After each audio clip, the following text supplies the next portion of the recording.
আব্দুল্লাহ ইবনে উবাইয়ের জন্য নবীজি দোয়া করার জন্য যখন হাত তুলেছিলেন, হযরতে জিবরাইলকে আল্লাহ বললেন, হে নবী হাত নামান। এর জন্য দোয়া করা তো দূরের কথা, এর কবরের পাশে আপনি দাঁড়াতে পারবেন না।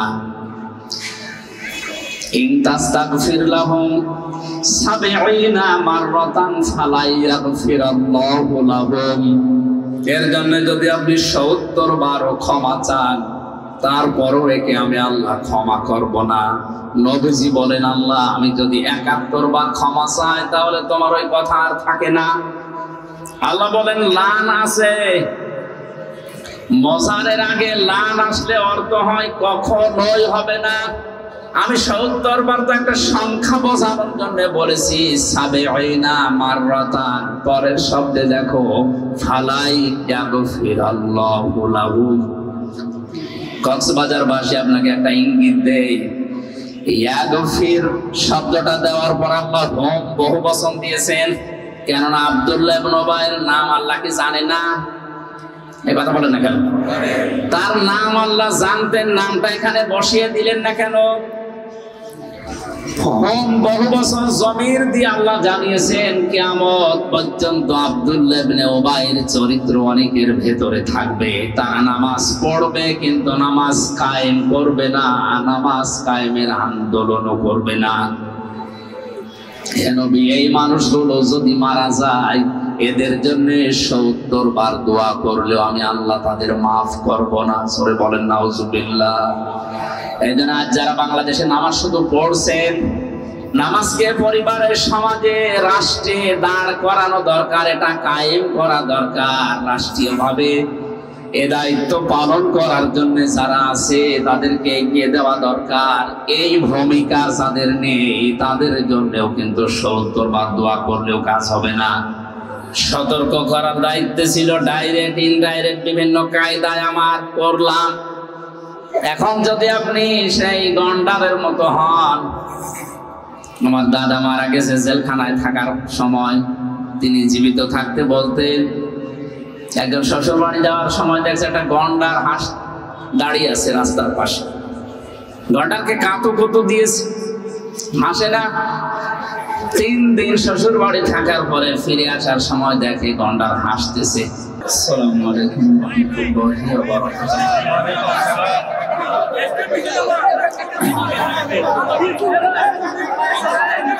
কেমন আছেন? মেয়েদের পর্দাটা আর একটু উঁচু করে দিতে পারেনি।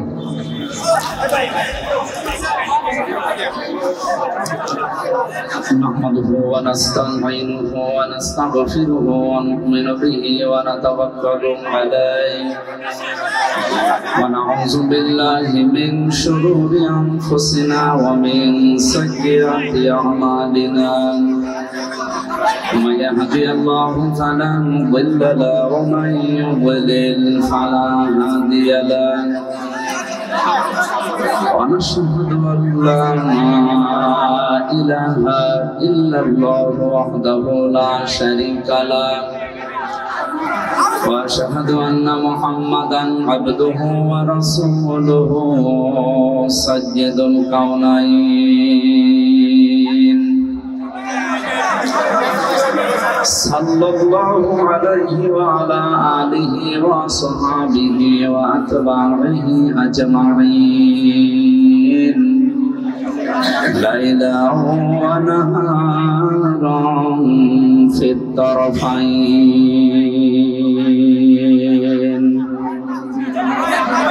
فقد قال الله تعالى في كلامه المجيد وبرهانه التوحيد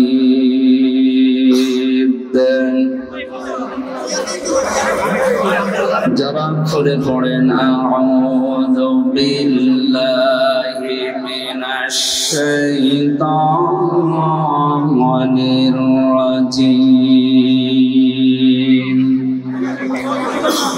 বিসমিল্লাহির রহমানির রহিম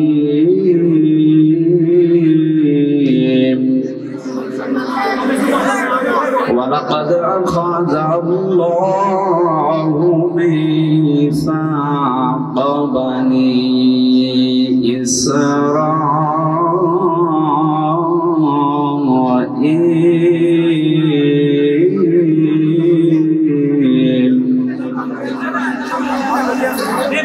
وبعثنا منهم 12 نقيبا وقال الله إني معكم لئن أقمتم الصلاة وآتيتم الزكاة وآمنتم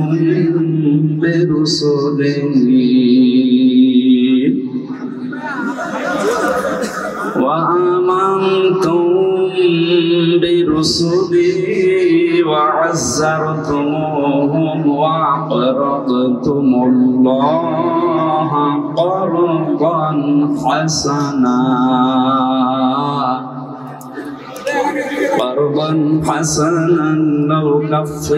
لأكفرن عنكم سيئاتكم ولأدخلنكم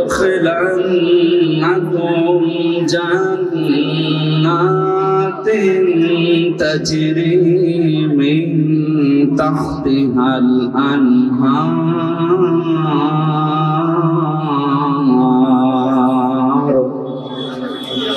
فمن كفر بعد ذلك منكم فقد ضل سواء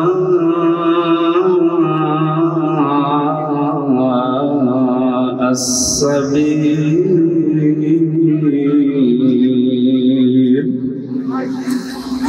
صدقت يا ربنا.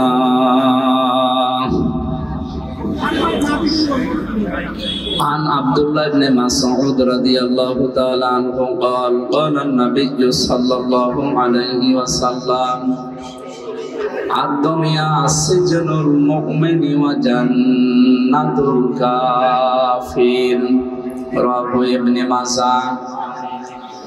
إن الله وملائكته يصلون على النبي يا أيها الذين آمنوا صلوا عليه وسلموا تسليما.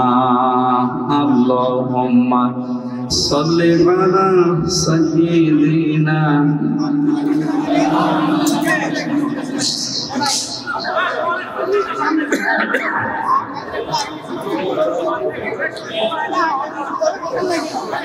রেখো না মনেতে ভয় বান্দা খোদার,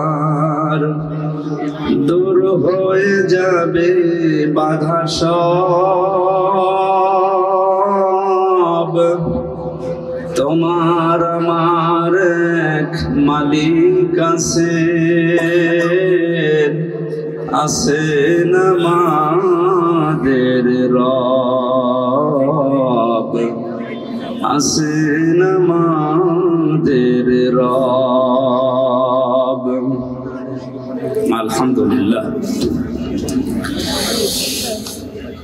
কক্সবাজার জেলার টেকনাফ থানার অন্তর্গত হিলফুল ফজল ছাত্র যুব শ্রমিক কল্যাণ সংঘের উদ্যোগে পঞ্চম বাৎসরিক ঐতিহাসিক তাফসিরুল কোরআন মাহফিলের স্বনামধন্য সভাপতি, ৫ নম্বর বাহারছড়া ইউনিয়ন পরিষদের সম্মানিত চেয়ারম্যান, আমাদের অভিভাবক জনাব আমজাদ হোসেন খোকন শিকদার, আতাবাল্লাহু উমরাহু ওয়া বারাকাল্লাহু ফি হায়াতি, সকলে বলেন আমিন। দায়িত্বপূর্ণ এবং মর্যাদা সম্পন্ন মানুষ যারা, তাদের ভালো কাজগুলোতে সওয়াব যেমন দ্বিগুণ হয়, অন্যায় করলে শাস্তিও ডবল হয়। সূরা আহজাবের 30 নম্বর আয়াতে আল্লাহ রাব্বুল আলামিন নবীর স্ত্রীদেরকে ডাক দিয়ে কথাগুলো দুনিয়ার মানুষকে শুনিয়েছেন। ইয়া নিসান নাবিয়্যি লাস্তুন্না কাআহাদিন মিনান নিসাই ইন ইত্তাকাইতুন্না ফালা তাখদা'না বিল কওলি। সূরা নিসা আহজাবের 30 নম্বর 31, 32, 33 এই আয়াতগুলোতে নবীর স্ত্রীদেরকে আল্লাহ সম্বোধন করে জানিয়েছেন যে তোমাদের সম্মান মর্যাদা যেমন বেশি, তোমাদের দায়িত্ব বেশি। এটা আজকের মাহফিলের যিনি দায়িত্বে আছেন সভাপতি, ইউনিয়ন পরিষদের যত হাজার মানুষ আছে তাদের দায়িত্ব তার কাঁধের উপরে। কিয়ামতে এই মানুষগুলো সম্পর্কে আল্লাহ তাকে জিজ্ঞাসা করবে। কুল্লুকুম রাঈন ওয়া কুল্লুকুম মাসউলুন আন রাইয়াতিহি। প্রতিটি মানুষই দায়িত্বশীল। কিয়ামতে তার স্ব দায়িত্ব সম্পর্কে তাকে জিজ্ঞাসা করা হবে। যে দায়িত্ব আল্লাহ তার মাথার উপরে তুলে দিয়েছেন সঠিকভাবে সুচারুরূপে খেদমতের নিয়তে সঠিকভাবে পালন করার তৌফিক আল্লাহর কাছে কামনা করছি। আল্লাহ যেন তাকে দান করেন, বলেন আমিন। ইগো হালকা কমিয়ে দেন, ইগো হালকা কমিয়ে দেন। আমরা জানি কোরআনে কারীম শোনার কিছু আদব আছে, তার ভেতরে 2টা গুরুত্বপূর্ণ তথ্য আল্লাহ দিয়েছেন। ওয়াইদা কুরিয়াল কুরআনু ফাসতামিউ লাহু ওয়া আনসিতু লাআল্লাকুম তুরহামুন। এটা আর 10টা অনুষ্ঠানের মতো অনুষ্ঠান না, এটা আল্লাহর কোরআনে কারীমের অনুষ্ঠান। এটা পুরাটাই ইবাদত। সুবহানাল্লাহ বলে। এটা শোনার 2টা আদব আল্লাহ এখানে দিলেন। যখন শুনবেন চুপ থাকবেন এবং স্থিরভাবে শুনবেন। ইন্না ফি যালিকা লাযিকরা লিমান কানা লাহু কলবুন আও আলকাস সামআ ওয়া হুয়া শাহীদ। আল্লাহ তাআলা বলেন, আবার অবশ্যই আমার এই জিকির যদি কেউ শুনতে চায় সে যেন দিলের কান লাগিয়ে শোনে, উপস্থিত হয়ে শোনে এবং অন্যের কাছে পৌঁছিয়ে দেওয়ার নিয়তে শোনে বা উপস্থিত। এই জন্য আমাদের উচিত হবে যে এটা যেহেতু 1-1.5 ঘন্টা কথা বলবো আমরা, পুরাটা এটা ইবাদত। ইবাদত যেভাবে করা লাগে আশা করছি আমরা ওইভাবে করবো। আল্লাহ তুমি আমাদের তৌফিক দিও, আমিন।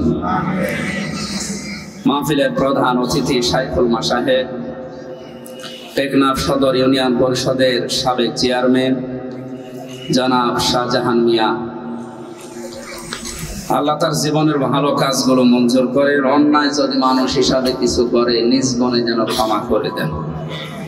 এতক্ষণ পর্যন্ত যারা আলোচনা রাখলেন, মুফাসসিরে কোরআন বরিষ্ঠ কণ্ঠের অধিকারী জনাব মাওলানা আশরাফ বিন মোবারক আলী সিদ্দিকী বগুড়া, কথা বলেছেন জনাব মাওলানা হোসাইন আহমেদ মাহফুজ মুফাসসিরে কোরআন চুয়াডাঙ্গা, কথা বলেছেন জনাব মাওলানা হাফেজ ইসহারুল হক। মঞ্চে বসা আছেন জনাব মাওলানা আবুল কাশেম, জনাব মাওলানা হাফিজুর রহমান সিদ্দিক জিহাদি, ঝিনাইদহ সহ নামনা জানা সম্মানিত ওলামা ইকরাম, সামনে বসা মুসলমান ভাইরা, পর্দার আড়ালের সম্মানিতা মা এবং বোনেরা, প্রাণপ্রিয় কক্সবাজারবাসী। 3টি বছর আমরা অন্ধকারের জীবনে ছিলাম, মুক্ত জীবনে এসে আল্লাহর শুকরিয়া আদায় করছি। সবাইকে নিয়ে বলছি আলহামদুলিল্লাহ। 4 দেওয়ালের মাঝে ওটা একটা আলাদা জগৎ। দুনিয়ার সাথে যেহেতু কানেকশন বিচ্ছিন্ন, একটা আলাদা জগৎ থেকে এসে আপনাদের দেখে নতুন মনে হচ্ছে। কথা বলার অভ্যাস তো এই প্রায় 3 বছর আর নেই, কথা বলিও নাই। বের হওয়ার পর থেকে চট্টগ্রামে একটা আর ঢাকা আশুলিয়াতে একটা অনুষ্ঠান করেছিলাম অল্প কিছু সময়। আরো 5-7টা করলে আস্তে আস্তে ইনশাল্লাহ ক্লিয়ার হয়ে যাবে। আগের স্বাভাবিক অবস্থায় আবার কোরআনের কথাগুলো উপস্থাপন করতে পারবো আমি আশা করছি। দোয়া চাই আপনাদের কাছে, আল্লাহ আজকের আয়াত থেকে হেদায়েতমূলক কিছু কথা বলার জন্য তৌফিক আমাকে ভিক্ষা দেন। জোরে বলেন আমিন। দরুদ আর সালাম পাঠ করছে আমাদের নবী মানবতার মহান শিক্ষক মুহাম্মদুর রাসূলুল্লাহ সাল্লাল্লাহু আলাইহি ওয়াসাল্লামের প্রতি, যার আনিত আদর্শ মানবতার মুক্তির একমাত্র গ্যারান্টি। আমরা যে যাই করি না কেন, কিয়ামতে সুপারিশ কিন্তু তার লাগবে। কথা বলেন ঠিক কিনা? নবীজির সুপারিশ পাওয়ার জন্য আল্লাহ কোরআনে কারিমে কয়েকটা শর্ত দিয়েছে। আমি আপনি আন্দাজে উম্মত দাবি করলে হবে। আল্লাহ পাক বলেন, ইয়াউমাইযিল লা তানফাউশ শাফাআতু ইল্লা মান আযিনা লাহুর রহমান ওয়া রাদিয়া লাহু কাওলা। সেই দিন উপকার হবে না সুপারিশ করলে, তবে রহমান যাদের ইজেন দেবেন, অনুমতি দেবেন এবং যাদের কথা শুনতে আল্লাহ রাজি থাকবে। তাহলে এই আয়াতের ভেতরে আমরা দুইটা তথ্য পেয়েছি। এক নম্বরে, আমার জন্য নবী যদি কিয়ামতে সুপারিশ করে, আমার প্র্যাকটিক্যাল লাইফ যেটা আছে, কর্মজীবন, বাস্তব জীবন, এর উপরে আল্লাহর রাজি থাকা লাগবে। দ্বিতীয় নম্বরে, আমি কথাবার্তারা যা বলি এই কথার উপরও আল্লাহর রাজি থাকা লাগবে। এই জন্য নবীর সুপারিশ পাওয়ার জন্য হলেও কথাবার্তার আমাদের একটু হিসাব করে বলা দরকার। আল্লাহ যেন আমাদের তৌফিক দেয়। তেলাওয়াত করেছি সূরা মায়েদা 12 নম্বর আয়াত। 120টা আয়াত আছে, 16টা রুকু আছে, মাত্র একটা আয়াত পড়েছি। বর্তমান প্রেক্ষাপট সামনে নিয়ে, কোরআনের এই আয়াতকে সামনে নিয়ে আমরা কথা বলার চেষ্টা চালাবো ইনশাআল্লাহ। ঐতিহাসিক প্রেক্ষাপটে আছে হযরতে মুসা আলাইহিস সালাম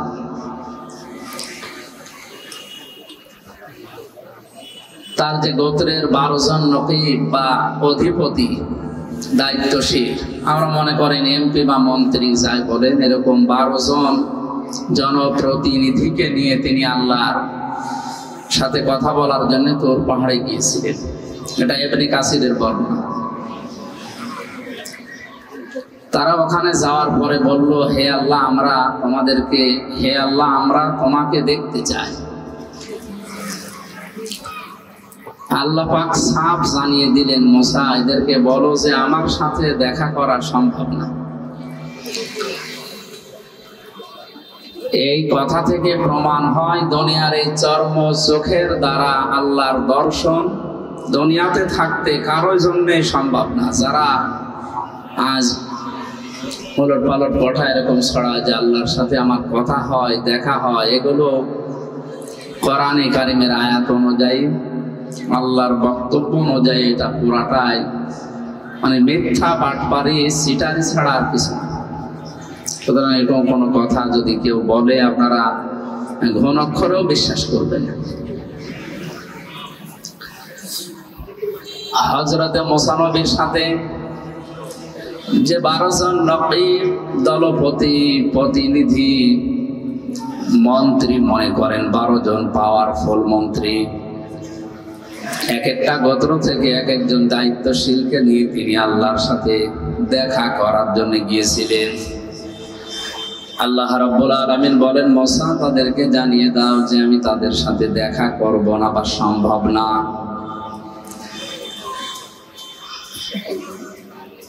মানুষের এই চর্ম চোখে দুনিয়ার এই জীবনে আমার সাথে দেখা করা যেহেতু সম্ভব না, আমি আল্লাহ তাদেরকে জানালাম, ওয়ালাকাদ আখাযাল্লাহু মিসাক বানি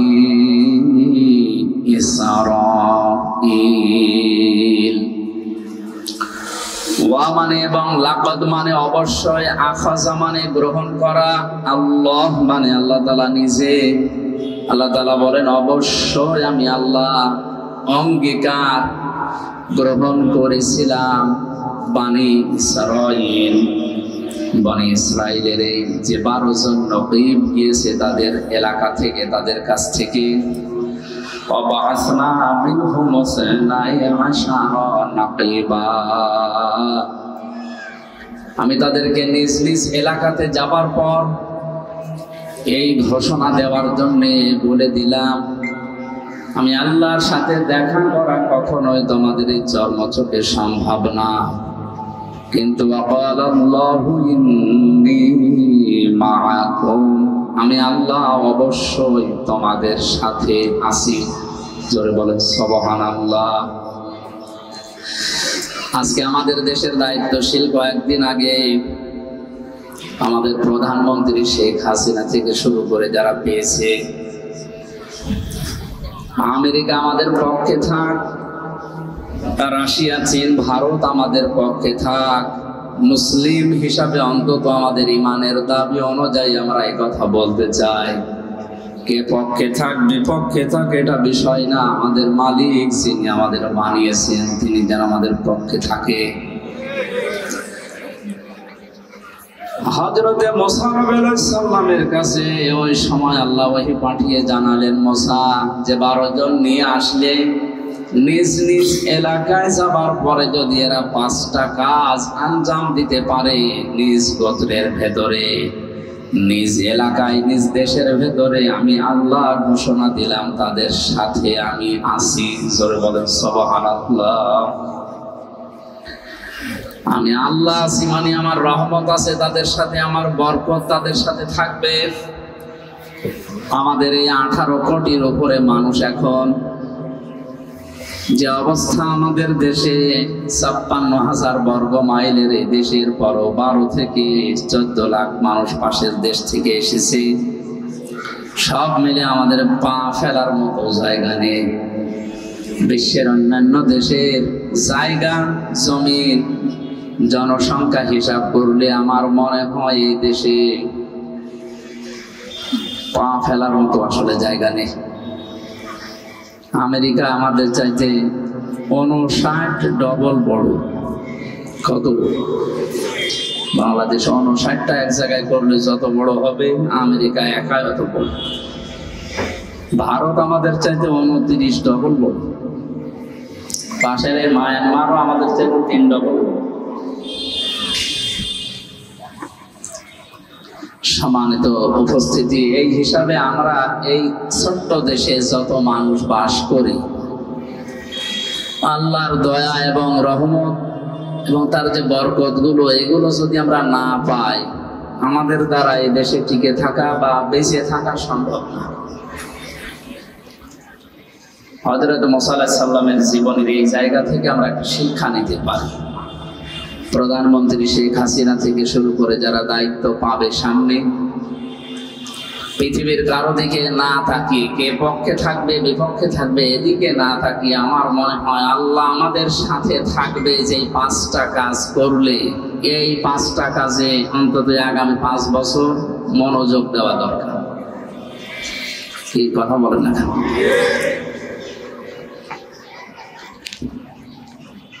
দল মত নির্বিশেষে হযরত মুসা নবী আলাইহিস সালামের এই জীবনী থেকে আমাদের শিক্ষা নেওয়ার জন্য আয়াতটা আমি আজকে পড়লাম। যেহেতু কয়েকদিন পরে শপথ হবে, এরপরে মন্ত্রী পরিষদ গঠন হবে। মনে করেন 12 জন মন্ত্রী আল্লাহর কাছে গেছে যে আমরা তোমাকে দেখতে চাই, তোমার কিছু চাই। আল্লাহ তাআলা যদি বলেন বাংলাদেশের 12 জন মন্ত্রী আমার সাথে দেখা হবে না, কিন্তু আমি তোমাদের সাথে আছি, আমার রহমত আমার বরকত আমি ঢেলে দেব। সৌদি আরবে কয়েকদিন আগে স্বর্ণের খনি পেয়েছি, বাংলাদেশে এরকম কোন খনি আল্লাহ আবিষ্কার করে দিতে পারে না, তার দ্বারা সম্ভব না। সুতরাং অনেক কোন বললে ফায়াকনের পর্যায়ে আসতে আর 1 সেকেন্ডও সময় লাগে না। এই হিসাবে আমরা আল্লাহর দিকে তাকিয়ে তাকে সঙ্গে রাখার জন্য মুসা নবী আলাইহিস সালামকে যেমন 5টা কথা বলেছিলেন, আমাদের অভিভাবক যারা সামনে হচ্ছে এদেরকে আমরা এই 5টা কাজের আঞ্জাম দেওয়ার জন্য অনুরোধ জানাবো। আল্লাহ পাক বলেন, মুসা এদেরকে বলো নিজ নিজ এলাকায় যে তারা যদি লাইন আকামতুমুস সালাতা ওয়া আতাইতুমুস যাকাতা ওয়া আমানতুম বিরুসুলি, 1 নম্বরে এরা যেন নিজ এলাকায় গিয়ে নামাজ কায়েম করে। কি করে বলেন? বাংলাদেশের প্রধানমন্ত্রী যিনি হবেন, এই শপথ নেওয়ার পরে তাদের উচিত হবে মুসলিম হিসাবে 56,000 বর্গ মাইলের দেশে আল্লাহর রহমত, দয়া এবং তাকে যদি আমরা সঙ্গে রাখতে চাই, সংসদে সর্বপ্রথম বিল পাশ করা লাগবে নামাজের। এই দাবিতে আপনারা আছেন না? নেই? সূরা হজের 40-41 নম্বর আয়াতে আল্লাহ কোরআনে কারিমে জানিয়েছেন, কোন মুসলিম যদি রাষ্ট্র ক্ষমতা পায়, চেয়ার পাওয়ার পরে সংসদে প্রথম অধিবেশনে তারা 4টা কাজ জারি করবে। আল্লাযীনা ইম্মাক্কান্নাহুম ফিল আরদি আকামুস সালাতা ওয়া আতাবুস যাকাতা وَأَمَرُوا بِالْمَعْرُوفِ وَنَهَوْا عَنِ الْمُنكَرِ وَلِلَّهِ عَاقِبَةُ الْأُمُورِ। আমি পৃথিবীর কোন মুমিনকে যদি রাষ্ট্র ক্ষমতায় বসাই, ক্ষমতার চেয়ারে বসার পরে তারা সর্বপ্রথম সংসদে নামাজের বিল পাশ করবে। কিসে? 50 বছরের উপরে আমরা পার হয়ে গেলাম, স্বাধীন হয়েছি। আপনি ঘুরে ফিরে দেখেন, 50 বছরে একবারও কোনো হিন্দু প্রধানমন্ত্রী হয়নি। হয়েছে? বলেন বলেন। নামে হলে অন্তত মুসলমান প্রধানমন্ত্রী আমরা পাই। রাষ্ট্রপতি বলেন, প্রধানমন্ত্রী বলেন, যাই আমরা 50 বছরে পেয়েছি সে মুসলিম। উচিত ছিল অন্তত এদেশে 50 বছরের সংসদে নামাজের বিলটা পাশ করা।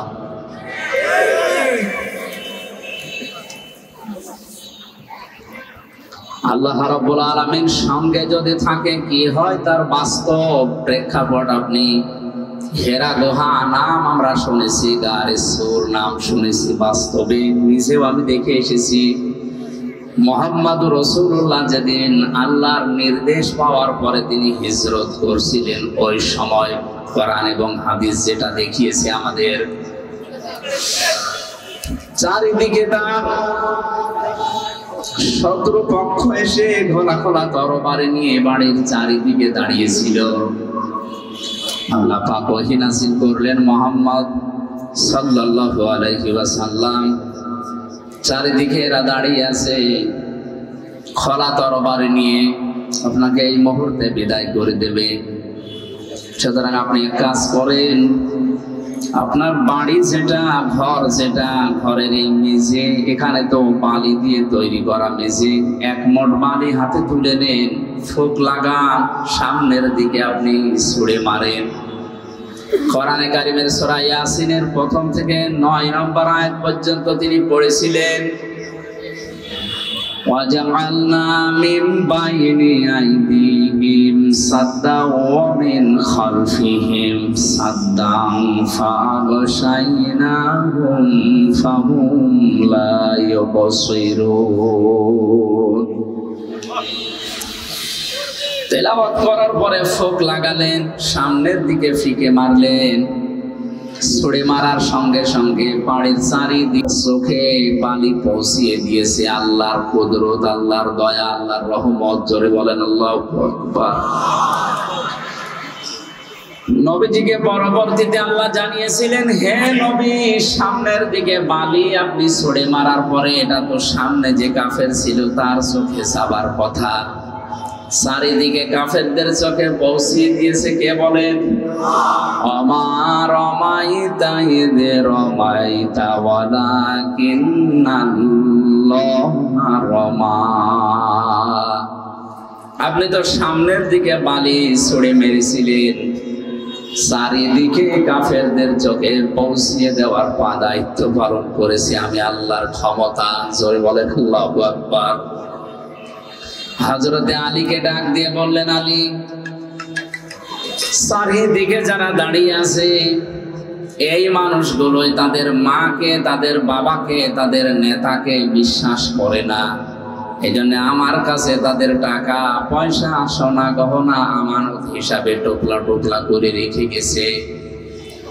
এগুলো নিয়ে যদি আমি এখন পালিয়ে যাই, এগুলো নিয়ে যদি আমি মদিনায় হিজরত করি, তাহলে পরবর্তীতে আমার আল আমিন নামের কলঙ্ক হবে। আমি শুধু কথা বলার জন্য বলছি না, প্রতিটি কথা থেকে আমি শিক্ষা বের করার চেষ্টায় আছি। টেকনাফের মুসলমানেরা, এটা যেহেতু রেকর্ড হচ্ছে, কালকে সকালে সারা দুনিয়ার বাংলা ভাষাভাষী মুসলমানদের কাছে এটা পৌঁছিয়ে যাবে। সবাইকে উদ্দেশ্য করে বলছি, আপনি তাকান, জীবন মরণ নিয়ে যেখানে টানাটানি, যারা চারিদিকে দাঁড়িয়ে আছে এরা কেউ আপনজন না, সব তার জানের শত্রু। এই অবস্থায় তাদের মালামাল, তাদের সম্পদ আরো নিয়ে চলে যেতে পারলে আনন্দ লাগে। অথচ নবীজি নিজের আল আমিন নামের, আস-সাদিক নামের কলঙ্ক হয়ে যাবে, এ কারণে নিজের চাচাতো ভাই হযরতে আলীকে ডাক দিয়ে বললেন, আলী, এই জায়গাটা যদিও নিরাপদ না, তারপরও তুমি আমার বিছানার উপরে আমার চাদর মোড়া দিয়ে এখানে শুয়ে থাকো। আমানতের দায়িত্ব কত কঠিন আপনি চিন্তা করেন। এই জন্য দুনিয়াতে যে যে দায়িত্ব পাবে এটা কিন্তু একটা আমানত। আমি আমানত সম্পর্কে কোরআনে যত আয়াত পড়েছি, সবচাইতে কঠিন বিষয় হচ্ছে মানুষের জীবনের দায়িত্ব নেওয়া। এই আমানতটা আমার নিজের দায়িত্ব, আমি নিয়ে কিয়ামতে জবাব দিতে পারবো কিনা? লক্ষ কোটি কোটি মানুষের দায়িত্ব আমার মাথার উপরে। এই যে কত কঠিন বিষয়, এটা আপনি যতক্ষণ অনুধাবন না করবেন ততক্ষণ বুঝবেন না। এই জন্য নবীজি থেকে শুরু করে যারা এই দুনিয়ায় দায়িত্ব পেয়েছে, আমরা দেখি খোলাফায়ে রাশিদিন সহ কেউ জোর করে দায়িত্ব নিতে চাইতো না, বলতো না আমি নিজের জীবন সম্পর্কেই তো ওয়াকিফাল না, আমি নিজের জীবন সম্পর্কে জবাব দিতে পারবো কিনা। এতগুলো মানুষের দায়িত্ব নিয়ে কিয়ামতে আমি নিজে আবার জাহান্নামী হয়ে যাই কিনা।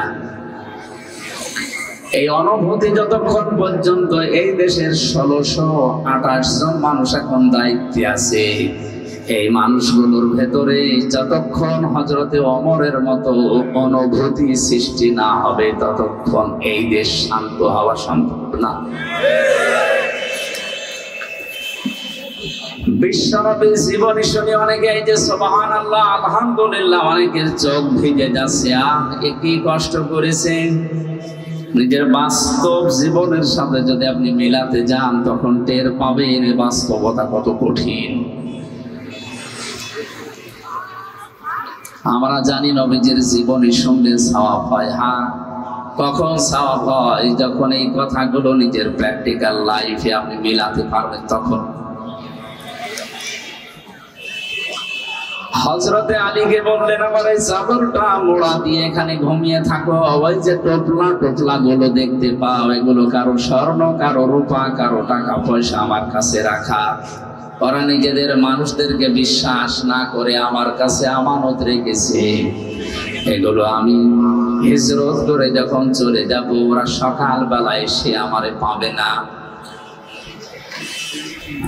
আমাকে না পেয়ে আমার বিছানায় যখন তোমাকে পাবে, সঙ্গে সঙ্গে তুমি এই নাম লিখা লিখা দেখে তাদের হাতে তাদের এই আমানত গুলো পৌঁছিয়ে দিয়ে। হুজুর বলেন আল্লাহু আকবার। হযরতে আলী বলেন, সকাল বেলায় ওরা এসে দেখে চাদর মোড়া দিয়ে আমি ঘুমিয়ে আছি। বারবার আমাকে ডাক দেয়, মুহাম্মদ ওঠো। ওরা তো জানে না চাদরের নিচে কি আছে। একবার, দুইবার, তিনবার ডাক দেওয়ার পরও যখন আমি উঠি না, জোর করে ওরা চাদর টানাটানি করছিল। সিরাত ইবনে হিশাম লিখেছে, যত টানাটানি করে হযরতে আলী চাদরটা তত শক্ত করে ধরে রাখে। তার মনের ভেতরে এই চিন্তা ছিল, এরা চাদর টানাটানি করতে করতে যত সময় ক্ষেপণ হবে, বিশ্ব নবী তো হলেও মদিনার দিকে এগিয়ে যাবে। টেকনাফের মুসলমানের এখান থেকে হযরতে আলী জীবন চলে যাবে এখনই। কোনো গ্যারান্টি নেই তার হাতে এখনই চলে যেতে পারে, কারণ আন্দাজে যদি এক কোপ দেয় তরবারি দিয়ে সঙ্গে সঙ্গে জীবন চলে যাবে। কিন্তু তার মনের ভেতরে আকাঙ্ক্ষা, এই কামনা, এই বাসনা যে আমি টানাটানি করতে করতে আমার জীবনও যদি শেষ হয়ে যায়, যতক্ষণ সময় ক্ষেপণ হবে বিশ্ব নবীকে আল্লাহ 2 পা হলেও মদিনার দিকে নিরাপদে এগিয়ে দেবে। আমাদের সামনে এরকম সময় যদি আসে, জীবন যদি চলেও যায়, আমি আঁকড়িয়ে ধরে রাখবো ইসলামকে, পেছনের দরজা দিয়ে হলেও এমন ভাবে ইসলামকে সাহায্য করব, আল্লাহর বিধানকে এগিয়ে দেওয়ার জন্য। অন্তত আল্লাহর বিধান যেন এই পৃথিবীতে 2 দিনের জন্যও টিকে থাকে। আমার কথার অর্থ হয়তো আলেমরা বুঝেছেন। আমাদের মহান আমানতের দায়িত্ব এখন মাথার উপরে। এই মেম্বার গুলো, এই স্টেজ গুলোর আমানত বড় কঠিন আমানত। এটা যদি আমি সঠিকভাবে পালন না করি, আল্লাহ নিজে এবং যত সৃষ্টিকুল আছে সবাই আমার উপরে লানত দেওয়া আরম্ভ করবে। চলে বলেন নাউজুবিল্লাহ। কোরআনে কারিমে 2 জায়গায় আয়াতটা আমি পেয়েছি, ইন্নাল্লাযীনা ইয়াকতুমুনা মা আনজালাল্লাহু মিনাল কিতাবি ওয়া ইয়াশতারুনা বিহি সামানান ক্বালীলা উলাইকা মা ইয়াকুলুনা ফি বুতুনিহিম ইল্লান নার। সূরা বাকারার 172 নম্বর আয়াতে সম্ভবত আছে, আল্লাহ তাআলা বলেন ইন্নাল্লাযীনা, নিশ্চয় যে বা যারা, এখানে কোনো আলেমের নাম নেই, কোনো চেয়ারম্যান, কোনো এমপি, কোনো মন্ত্রীর নাম না। আল্লাযীনা ইসমে মৌসুলা, সবাই এর ভেতরে আমরা আছি। নিশ্চয় যে বা যারা মা আনজালাল্লাহু মিনাল কিতাবি, যা আমি আমার কিতাবের ভেতরে নাযিল করেছি, এটা জানার পরেও দুনিয়ার কোন স্বার্থ পেয়ে এটা গোপন করে রাখছে, ভবিষ্যতেও রাখবে। এক তো মনে এটা মজারে, বর্তমান ভবিষ্যৎ, প্রেজেন্ট ফিউচার, 2টা কাল নিয়ে আল্লাহ এই শব্দটা গঠন করেছেন। একটু খেয়াল করে শোনেন, কোরআনের কোন শব্দ বোঝার জন্য কোন মানুষ যদি চেষ্টা করে, ওটা যদি নাও বোঝে, তাও 500 রাকাত নফল নামাজের সওয়াব হয়। একটু খেয়াল করেন, একতুমুনা, যারা গোপন করছে ভবিষ্যতেও করবে, যেহেতু 2টা কাল আছে। এখন যারা গোপন করছে বলতে, এখন আমরা যারা দুনিয়াতে উপস্থিত আছি, কিয়ামত পর্যন্ত যারা দুনিয়ায় আসবে সবাই আয়াতের ভেতরে আছে না নেই? মা আনজালাল্লাহু মিনাল কিতাবি, আল্লাহর কিতাব থেকে তুমি যা জানো এটা যদি গোপন করে রাখো, ওয়ায়াশতারুনা বিহি সামানান ক্বালীলা, আর এটা গোপন করলে ইহুদিরা খুশি হবে, খ্রিস্টানরা খুশি হবে, সর্বোপরি বাংলাদেশের মুনাফিক মুসলমানরা খুশি হবে। এ খুশি হওয়ার পরে মুসলমান মুনাফিকরা আপনার হাদিয়া তওফা বাড়িয়ে দেবে, আপনার বেতন বেড়ে যাবে, আপনার পদোন্নতি হবে, অনেক কিছু দুনিয়ায় আপনি পাবেন। মাঝখান থেকে যে হাদিয়া তওফা, বেতন ভাতা যা আসবে, নজর নিয়াজ, আল্লাহ বলেন উলাইকা মা ইয়াকুলুনা ফি বুতুনিহিম ইল্লান নার, এদের পেটের ভেতরে যেগুলোই দেয় এগুলো জাহান্নামের আগুন ছাড়া আর কিছু না। জোরে বলেন নাউজুবিল্লাহ। আমার মুসলমান ভাইরা, এই জন্য আমাদের উচিত হচ্ছে এই স্টেজগুলো, মসজিদের মেম্বারগুলো, রাজনৈতিক যে মঞ্চগুলো, এগুলোর আমানত, এই দায়িত্বটা আমাদের পালন করা দরকার। হযরতে আলী বলেন, আমি যত শব্দ করে ধরি ওরা তত শব্দ করে টানাটানি করে। শেষ পর্যন্ত সিদ্ধান্ত নিলাম, ওরা যদি আমাকে মেরেই ফেলে আমার জীবন হয়তো শেষ হয়ে যাবে। ওরা চাদর উল্টিয়ে দেখবে আমি আলী, তাড়াতাড়ি ওরা দৌড় দেবে মুহাম্মদ রাসূলুল্লাহর পেছনে। আমার তো মনে হচ্ছিল আমি যদি নিজের ইচ্ছা করে চাদর ছেড়ে না দিতাম, তামাম দুনিয়ার কাফেররা মিলেও যদি চাদর টানাটানি করতো, চাদর ছিঁড়তে পারতো না। জোরে বলেন আল্লাহু আকবার। নবীজির ওই জীবনের দিকে তাকিয়ে, নিরাপত্তার দিকে তাকিয়ে শেষ পর্যন্ত আমি চাদর ছেড়ে দিলাম। ওরা আমাকে দেখার পরে জানে যে এটা আবু তালেবের ছেলে। ডাক দিয়ে বলে, মোহাম্মদ কই? আমি ওদের সাথে বার্গেনের আরম্ভ করলাম, কথা কাটাকাটি শুরু করলাম যে মোহাম্মদ কোথায় আছে, ঠিক আছে, এদিকে ওদিকে বলতে বলতে শেষ পর্যন্ত বললাম এই আমানত গুলো আছে, এগুলো একটা একটা করে বুঝি নাও। যতক্ষণ ওদেরকে বুঝিয়ে দিচ্ছিলাম, বিশ্ব নবী মদিনার দিকে ওই কয় পা এগিয়ে যাচ্ছিলেন। কিছু দূর যাবার পরেই বিশ্ব নবী হযরতে আবু বকরের কথা মনে হলো। বাড়িতে যে ডাক দিলেন আবু বকর। সিদ্দিক আকবর রাদিয়াল্লাহু তাআলা আনহু বলেন, লাব্বাইক ওয়া সাদাইক ইয়া রাসূলুল্লাহ, আমি হাজির হয়ে গেছি, আমার কাঁধের উপরে ছোট টোপলাও আছে। নবীজি বলেন, আবু বকর, 6 মাস আগে আমি তোমাকে শুধু ইঙ্গিত দিয়েছিলাম যে হিজরত করা লাগতে পারে। তোমাকে আজকে তো আমি জানাইনি যে আজকে আমার সাথে যাওয়া লাগতে পারে, তুমি টোপলা নিয়ে আগে বসে আছো। হযরতে আবু বকর বলে, হে রাসূল, 6 মাস আগে আপনি যখন ইঙ্গিত দিয়েছিলেন, ওই দিন থেকে শুরু করে আজকের এই দিন পর্যন্ত রাতের বেলা আমি কোনোদিন আর আরাম করে ঘুমাইনি। আমি সব সময় প্রস্তুতি নিয়ে আছি, কখন না জানে আপনি ডাক দেন। ওনাদের নামের শেষে সিদ্দিক আকবর এমনি যোগ হয়নি। আমাদের নাম তো হামজা থেকে আমির হামজা, কেউ বলতে চাই না। ওনাদের নাম উচ্চারণ করলে সঙ্গে সঙ্গে সিদ্দিক বলার পরে রাদিয়াল্লাহু আনহু বলা লাগে। এটা শুধু 1 বছর 2 বছর 5 বছর না, কিয়ামত পর্যন্ত যত মুসলমান দুনিয়ায় আসবে তাদের নাম শুনলেই বলা লাগবে রাদিয়াল্লাহু তাআলা আনহু। আমাদের মতো 60 বছর 63 বছরের জীবন তাদের ছিল।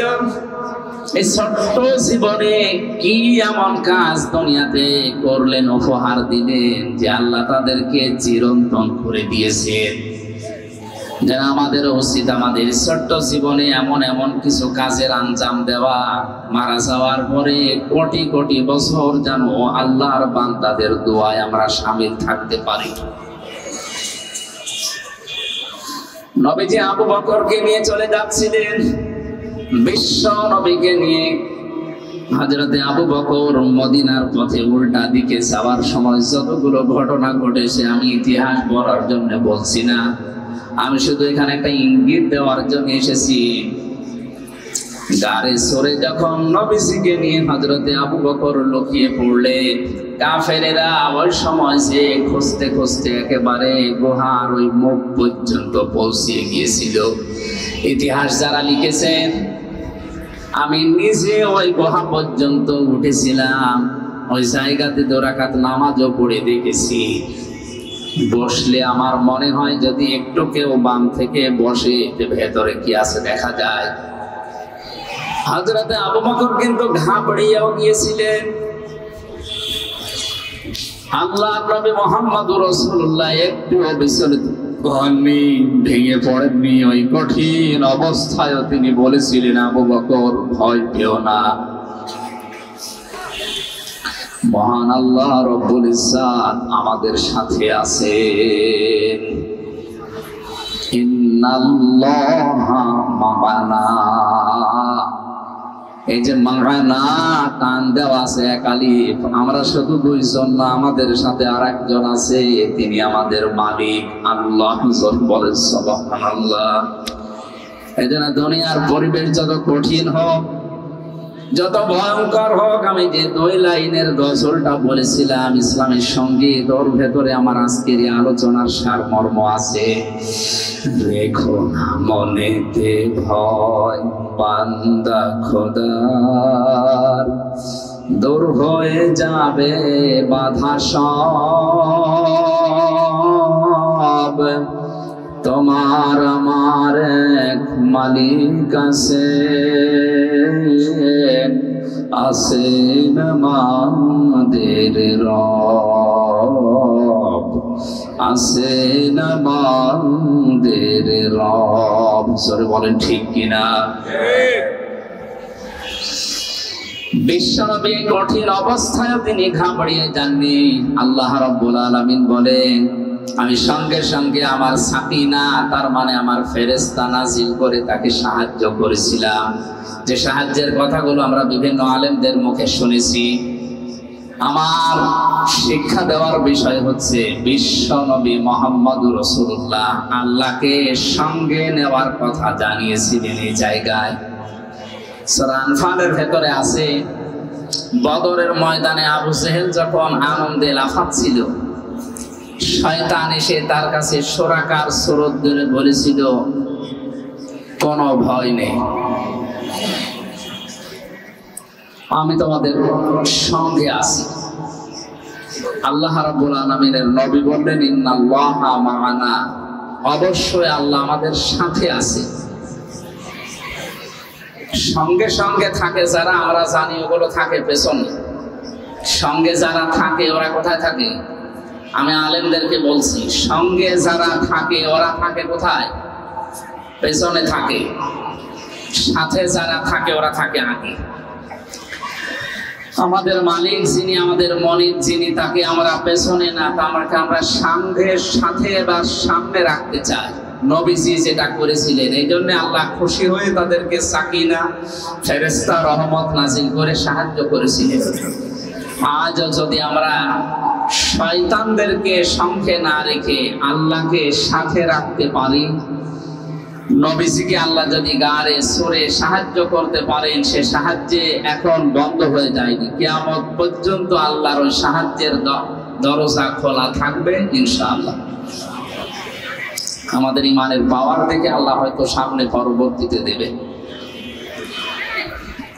আমার এই আলোচনার মূল শিক্ষা ছিল কিন্তু এটা, আল্লাহকে সঙ্গে রাখার জন্য, নামাজ কায়েম করার জন্য এই মানুষগুলোকে আল্লাহ আদেশ দিলেন যে আমাকে দেখার দরকার নেই, যদি সঙ্গে রাখতে চাও আমি তোমাদের সাথে থাকবো, আমার রহমত থাকবে, এলাকায় গিয়ে নামাজ কায়েম করো।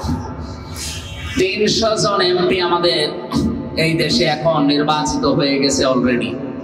সামনে সংসদ যে বসবে, আমার মনে হয় সর্বপ্রথম নামাজের বিল আনা তাদের ইমানি দায়িত্ব। দাবির সাথে আপনারা যদি একমত থাকেন, আল্লাহকে দেখান, লিল্লাহি তাকবীর, আলহামদুলিল্লাহ, ঠিক আছে।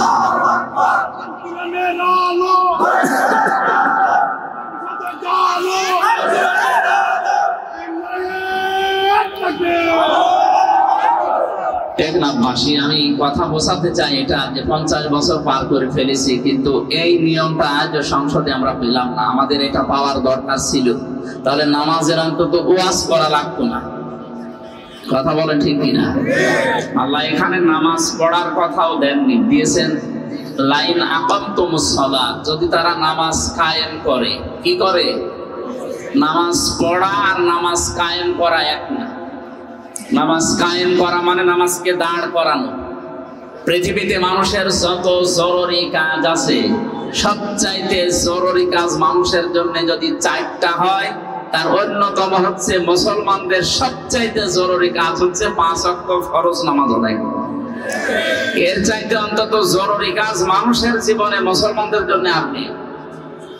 হাজারো মানুষ বিভিন্ন স্থলে বিভিন্ন শোতানাতা দিয়ে নামাজকে নষ্ট করে ফেলে। কিয়ামতের সর্বপ্রথম আল্লাহ যে হিসাবটা মানুষের কাছে নেবে, তোর সন্তান কয়জন ছিল তা না, টাকা পয়সা কত কামিয়েছো তা না, নামাজ কতটুকু পড়েছো সঠিকভাবে, এইটা আগে আমার কাছে বলো, এরপরে পরবর্তী হিসাব তোমার নেওয়া হবে। এই জন্য মুসলমানের একটু হিসাব করছি, যেখানে যারা আছেন অনেকে নামাজ এখনো ধরেননি বা পড়েন না। আজকের এই মাহফিল থেকে যদি সিদ্ধান্ত নেওয়া যায়, যতদিন আজরাইল না আসে অন্তত ফরজ নামাজ আমি ছাড়বো না, এটা পারা যায়? পারা যায় এটা? সম্মানিত মা বোনেরা, আপনাদেরকে বলছি, আল্লাহর পক্ষ থেকে আপনাদের সেই কয়দিন ছুটি দেওয়া আছে, 3 দিন 5 দিন 7 দিন 10 দিন বাদ দিয়ে বাকি সময়টুকু আপনি যত বড় গুরুত্বপূর্ণ কাজে থাকেন না কেন, নামাজটা বাদ দেওয়া যাবে না, অন্তত ফরজ নামাজ। সুন্নত নফল যদি পড়তে না পারেন পরবর্তীতে সময় করে পড়ে নিয়ে, তো ফরজ নামাজ মাস্ট বি, যখন সময় হবে পড়াই লাগবে। এমনও মাসলা পেয়েছি, মহিলাদের সন্তান যখন দুনিয়ায় আসে, প্রথমে সন্তান আসে না, প্রথমে পানি দেখা যায়, এরপরে রক্ত দেখা যায়, এরপরে সন্তানের মাথা বের হয়ে গেছে। নবীজি বলেন এমন অবস্থায় যদি নামাজের সময় হয়ে যায়, তুলার ভেতরে মাথা সন্তানের বিছিয়ে দিয়ে মহিলাকে বলো নামাজ পড়তে। বলেন তো জীবন মরণ নিয়ে সময় টানাটানি না? এরপরও নামাজ ছেড়ে দেওয়ার কথা নবীজি বলেন না যে নামাজ বাদ দেওয়া যাবে না। আশা করছি আমি নামাজের ওয়াজ করার জন্য বসি না, খালি একটা পয়েন্ট বললাম, যত কাজে থাকে ফরজ নামাজটা বাদ দেবেন না, তাহলে আপনি আল্লাহর জিম্মা থেকে আল্লাহর চোখের আড়াল হয়ে যাবেন। এমনকি এমনও কোরআনে সূরা তাহার 124 নম্বর আয়াতে আছে, আমান আ'রাদা আন যিকরি ফাইন্না লাহু মাঈশাতান দানকা ওয়া নাহশুরুহু ইয়াওমাল কিয়ামাতি আ'মা ক্বালা রাব্বি লিমা হাশারতানি আ'মা ওয়া ক্বাদ কুনতু বাসীরা। কোন মানুষ যদি আল্লাহর নামাজ থেকে, আল্লাহর জিকির থেকে, আল্লাহর আইন থেকে মুখ ফিরিয়ে নেয়, মহান আল্লাহ তার জীবনকে দঙ্কা সংকীর্ণ করে দেয়। দঙ্কার ব্যাখ্যায় আমি প্রায় 33টা অর্থ পেয়েছি তাফসিরে। এবার যারা মুফাসসির আছে, আলেম আছে, একটু জ্ঞানী মানুষ আছে, তাদেরকে বলছি, আল্লাহ রাব্বুল আলামিন দঙ্কা শব্দ মাঝখানে লাগালেন কেন? আমি ভার্সিটিতে থাকাকালীন যত তাফসির এই দঙ্কা শব্দ নিয়ে মিলিয়েছিলাম, মুফাসসিরিন ইকরাম সবাই এই বাক্যের, এই শব্দের এক অর্থই দিয়েছে, এটা দুনিয়ার আয় উন্নতি মনে হবে, অনেক কিছু করে ফেলেছি। আল্লাহর বিধান বাদ দিয়ে কেউ যদি সম্পদ উপায় করে, আল্লাহর বিধান নষ্ট করে কেউ যদি দুনিয়ায় চর্মচোখে দেখতে পাওয়া যায়, বহু কিছুর মালিক হয়ে গেল লোকটা। আল্লাহ পাক বলেন ওর ভেতরে আমি বরকত দেব না, শান্তি রাখবো না। আসবে 10 টাকা, বিভিন্ন সাইড দিয়ে যাবে আরো 12 টাকা। সরে বলেন নাউজুবিল্লাহ। আল্লাহর বিধান বাদ দিয়ে কেউ যদি সুদ খায়, এটা আল্লাহর বিধানে আছে না বাইরে? এই কথা বলে না কেন? এই নিষিদ্ধ কাজ করে সম্পদ উপায় করলে, ঘুষ খেয়ে, এই যে বিভিন্ন জিনিস আপনাদের পাশ থেকে যেগুলো আসে অবৈধভাবে, এগুলোর ব্যবসা করে চর্মচোখে হয়তো মনে হবে যে বহু কিছুর মালিক হয়ে গেলাম, গাড়ি বাড়ি নারী টাকা পয়সা বহু কিছু আমার চর্মকে যদি দেখা যায়, আল্লাহ বলেন আমি দঙ্কা করে দেব, কারণ এটা আমার বিধানের ভেতরে ছিল না। এই কারণে ওর জীবনকে আমি সংকীর্ণ করব। টাকা পয়সা আসবে 10 লাইন থেকে, খরচ হবে 20 লাইন থেকে। 40,000 টাকা হয়তো ঘুষ খেয়ে আবার ব্যবসা করে, নাকি এটা বলা ঠিক হচ্ছে না? এলাকায় আছে এগুলো। এই যে ডাইলের ব্যবসা যারা করে, বাবার ব্যবসা যারা করে, এগুলো কি বৈধ না অবৈধ? এই যে আপনারা যাই মনে করেন, আপনাদের এলাকায় মনে হয় এই টেকনাফুকিয়ার জন্য এটা বৈধ আছে। এই কাজ করে হয়তো বাড়িতে 40,000 টাকা আপনি আজকে নিয়ে গেলেন। এই দমকাটা ভালো করে শোনে না, 40,000 টাকা বাড়িতে নিয়ে গিয়ে দেখলেন আপনার স্ত্রী মাথা ধরে পড়ে আছে। কি গো, আমার মাথা ব্যথা, চলো ডাক্তারের কাছে। ওখানে গেল 5,000। বাড়িতে এসে দেখছেন আপনার ছোট্ট সন্তান চিল্লাচ্ছে, কি গো, জিনে ধরেছে। হুজুর ডাক দিয়ে ছেড়ে নে, কবিরাজ নিয়ে আয়। ছেলের দিকে তাকিয়ে, কি তোমার, কি আমার পেটে ব্যথা।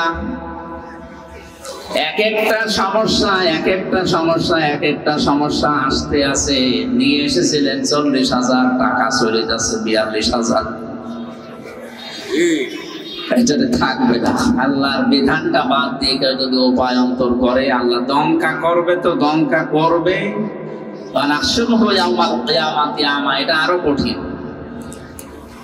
এই দুনিয়ায় শেষ না, যখন আরেকটা জগৎ সামনে আসবে মরণের পরে, ওই জগতে উঠবেন, যখন চোখ থাকবে না অন্ধ হয়ে উঠবেন। জোরে বলেন নাউজুবিল্লাহ। লোকটা বলবে রব্বুল আলামিন আমার তো চোখ ছিল, আজকে আমার চোখ অন্ধ কেন? তুমি চোখটা ভালো করে দাও, আমি আদম নবীকে দেখবো। উনি 60 হাত লম্বা ছিলেন, 40 হাত মোটা ছিলেন, একটু দেখবো কেমন আদম নবী। আল্লাহ রাব্বুল আলামিন ধমক দিয়ে বলবেন ক্বালা কাযালিকা তাতকা আয়াতুনা ফানাসিতাহা ওয়া কাযালিকাল ইয়াউমা তুনসা না তুনসা। আজকের এই দিনে আমি তোকে ভুলে গেলাম, যেভাবে তুই আমার বিধান, আমার নামাজ, আমার জিকির, আমার আইন ভুলেছিলি। শুধু ভুলেই গেলাম না, তুই যে আমার বান্দা ছিলি হামজা নামে একজন, তুই যে আমার বান্দি ছিলি রহিমা নামে একজন, কোনদিন তোদের এই নাম আমি আল্লাহর এই জবানে আর উচ্চারণ করব না।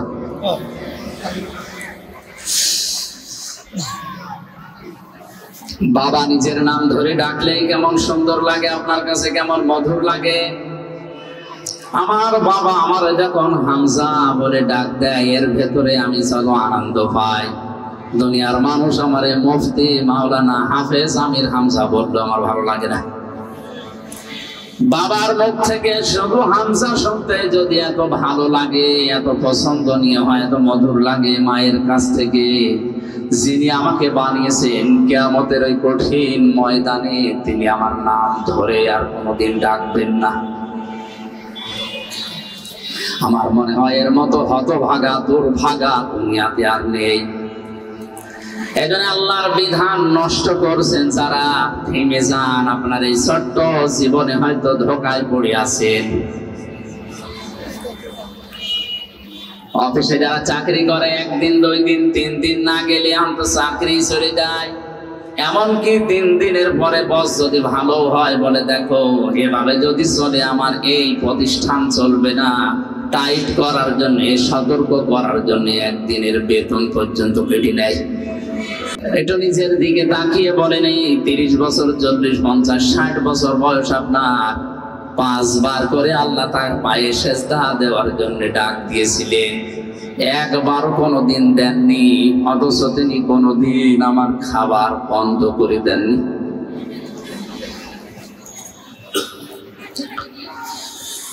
কক্সবাজারবাসী আমার আল্লাহকে সঙ্গে রাখতে চাই। মহান আল্লাহর বরকত রহমত তার শক্তি আমাদের সাথে থাক, এটা আমরা চাই। তাহলে নামাজ পড়া না, শুধু নামাজ কায়েম করা লাগবে, নামাজ কায়েমের আন্দোলন করা লাগবে। বাস্তবতা আজ হয়েছে উল্টা, নামাজ পড়ে নামাজ কায়েম তো করে না, নামাজ কায়েমের আন্দোলন যারা করে তাদেরকে আজ ধরে ধরে অনেকে পিটায়। অথচ আল্লাহকে সঙ্গে রাখতে হলে আপনাকে নামাজ পড়া না, নামাজ কায়েম করা লাগবে। কোরআন পড়ে আমি নামাজ পড়ার কথা মাত্র 1 জায়গায় পেয়েছি। কয় জায়গায়? ফাসাল্লি লিরাব্বিকা ওয়ানহার। হে নবী আপনি নামাজ পড়েন আপনার রবের নামে, কোরআনে আছে শুধু 1 জায়গায়। আর 72 জায়গায় ডাইরেক্ট ইনডাইরেক্ট পেয়েছি 120 জায়গায়। প্রত্যেকটা জায়গায় আল্লাহ দিয়েছেন নামাজ কায়েম করো, নামাজ কায়েম করো। এতবার বলার দরকার কি? প্রত্যেকটা শাব্দিক অর্থের একটা অর্থ থাকে। এই যে অক্ষরগুলোর একটা শাব্দিক অর্থ থাকে। কেউ যদি টাকা পয়সা নিয়ে আপনার সাথে ব্যবসা করে, আমরা 2 জন ব্যবসা করতাম, ওনার 5 লাখ আমার 10 লাখ টাকা এক জায়গায় করে ব্যবসা করেছিলাম। হঠাৎ 2 মাস পরে উনি যে লাভ হয়েছিল লাভগুলো নিয়ে টাকা পয়সা নিয়ে পালিয়েছে। মাওলানা আমারে জিজ্ঞাসা করছে, আমির হামজা আপনার সাথে যে ব্যবসা করতো সেই লোক কই? আমি যদি ওনারে বলি 65 মানে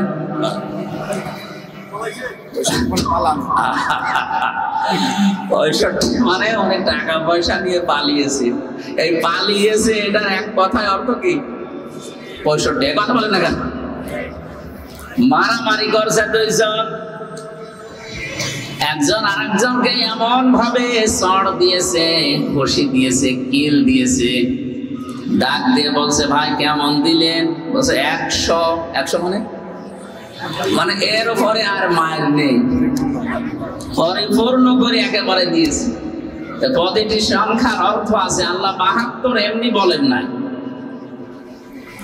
এর উপরে আর বলার দরকার নেই, এই জন্য 72 করেছে।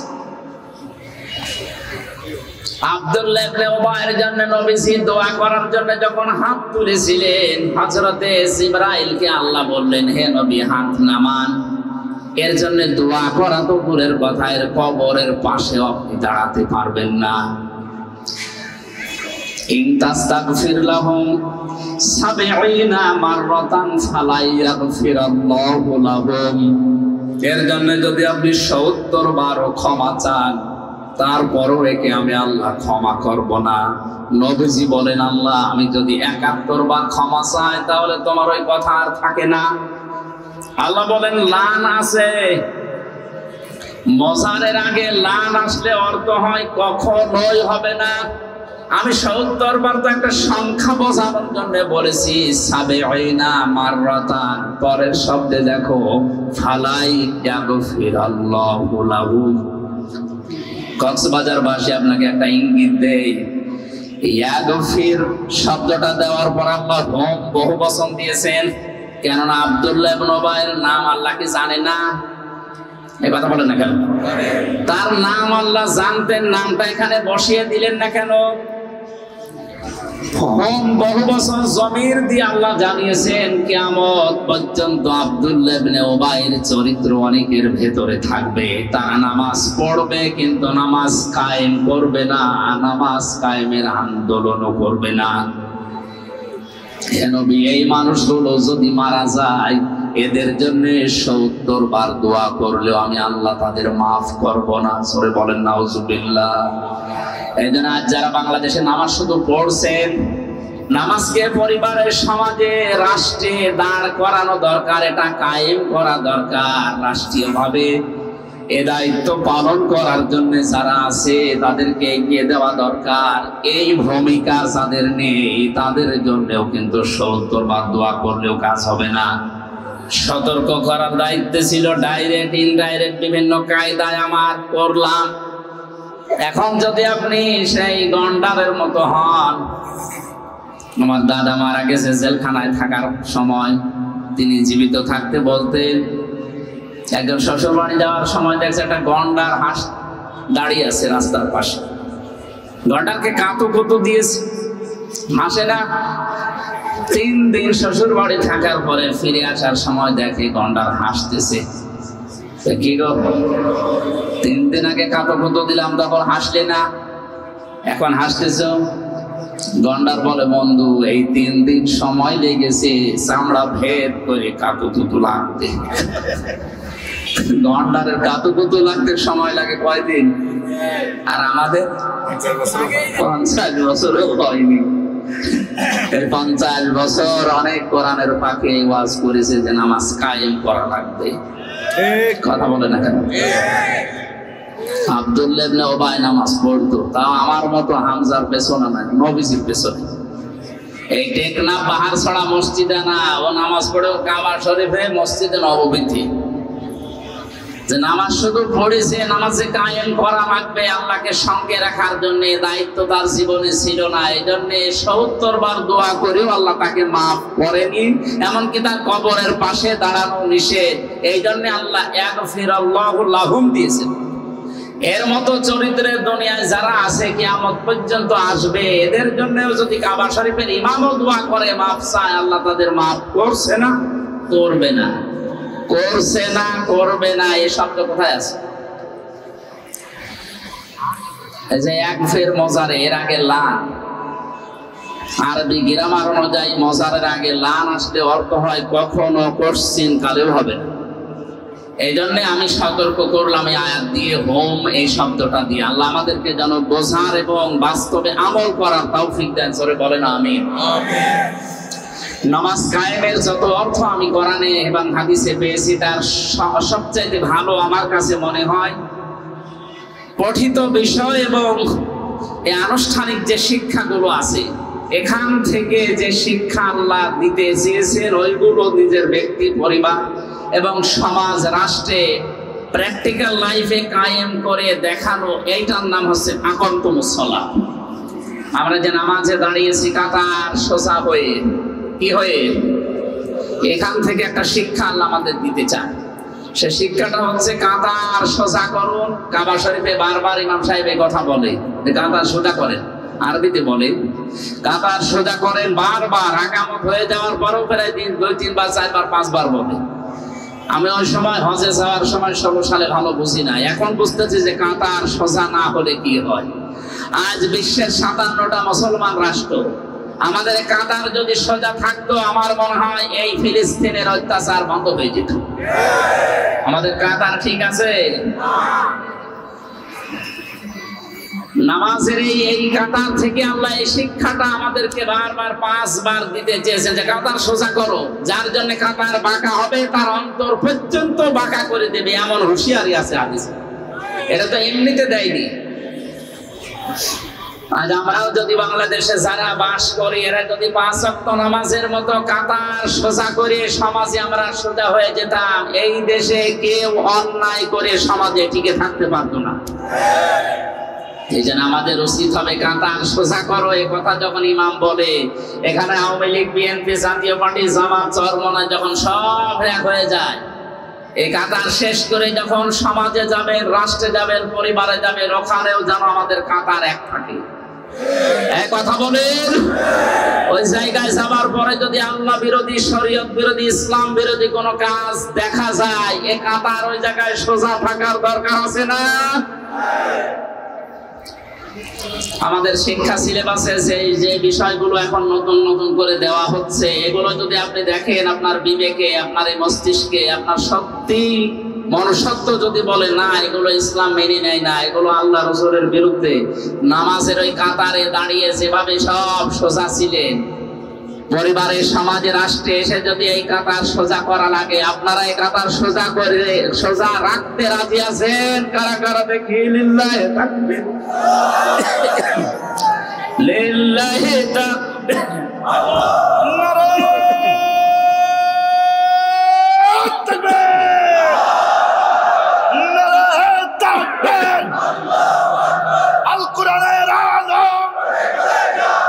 সংসদে জানো আল কোরআনের আলো, আল হাদিসের আলো, সংসদে যান।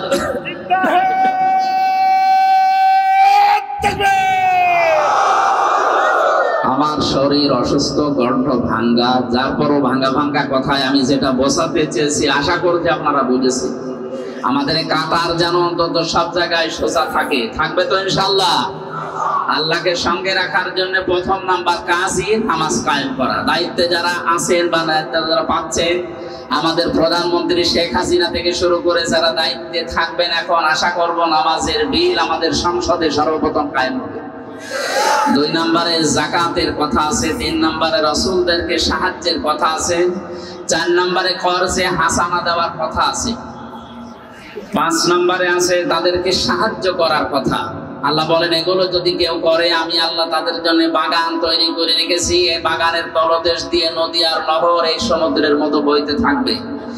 শুধু বলবে না ফামান কাফারা বাদা যালিকা মিনকুম, এরপরে যদি কেউ মুখ ফিরিয়ে চলে যায়, ফাকাদ দাল্লা সাওয়াস সাবিল, তাকে আমি আল্লাহ গোমরাহির এমন অতল গহ্বরে লিপ্ত করে দেব, নামিয়ে দেব, নিমজ্জিত করব, যেখান থেকে ফিরে আসা আর সম্ভব না। মা বোন যাদেরকে আমি কয়েক মিনিটে ওনাদের দায়িত্ব এবং কর্তব্যের কথাগুলো শোনাচ্ছি, শুধু 5 ওয়াক্ত নামাজ পড়া, রোজা রাখা আর কালো বোরকা পরা এটা আপনার ইবাদত না। নেককার নারীর যে বৈশিষ্ট্যগুলো হাদিসে আছে তার অন্যতম হচ্ছে 17টা, আমি সামারাইজ করে 4টা বলছি। কোন মহিলা যদি নেককার দাবি করে, তাহলে তার স্বামী তার দিকে তাকালে স্বামীকে সে খুশি করবে, এরকম আচরণ করা লাগবে।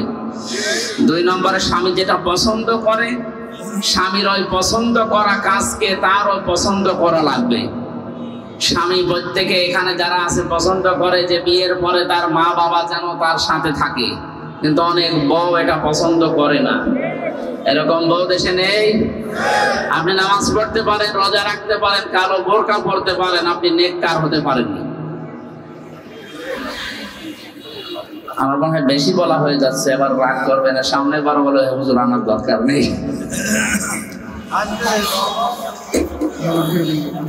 এরপরে আছে কোন স্বামী যদি তাকে কোন জায়েজ কাজের আদেশ দেয়, জীবন থাকতে সেই জায়েজ কাজ তার জীবনে সে আদায় করবে। সন্তান সন্ততি এবং তার সম্পদ আদি যেগুলো তার আমানতে থাকবে, দায়িত্বে থাকবে, এগুলোর সঠিক ব্যবহার সে করবে। আল্লাহ আমাদেরকে মা বোনদের এই দায়িত্বগুলো, নামাজ রোজা মাস্ট বি, এগুলো তো থাকবে, পাশাপাশি এই দায়িত্বগুলো সঠিকভাবে পালন করার তৌফিক দিন, আমিন। এখানে হযরতে ফাতেমার জীবন থেকে 2টা পয়েন্ট ছিল। আমরা